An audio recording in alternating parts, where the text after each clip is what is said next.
La municipalité soutient ce festival Deauville Green Awards depuis le début parce que c'est une vraie bonne idée pour faire passer tous ces messages de la nécessité de préserver notre environnement et d'avoir une vraie politique de développement durable, c'est-à-dire qui trouve l'équilibre entre la préservation de l'environnement, évidemment le développement économique et la protection sociale.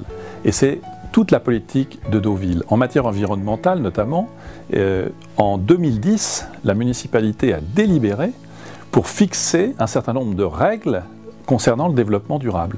Alors c'est pas seulement la protection de l'environnement, c'est aussi la façon dont on passe les marchés, dans le commerce équitable, d'où viennent les produits, etc. On s'est attaché à ça depuis 2010 maintenant, et ça engage autant les élus que les services, que les habitants de la ville. Alors après, il y a plein de petites choses auxquelles il faut faire attention.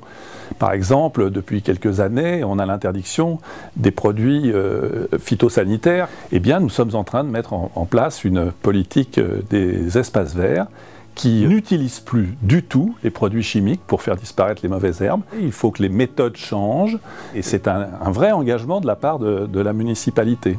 Une autre dimension très forte et qui rejoint le thème de cette année de Deauville Green Awards, c'est toute la politique à l'égard de l'eau. Et nous avons depuis un certain temps fondé un pôle métropolitain de l'estuaire de la Seine, parce que ce soit la rive droite industrielle ou la rive gauche touristico-agricole, nous avons à préserver l'estuaire, à préserver sa biodiversité. Et donc, nous avons à travailler ensemble pour faire en sorte que tous ces équilibres soient maintenus.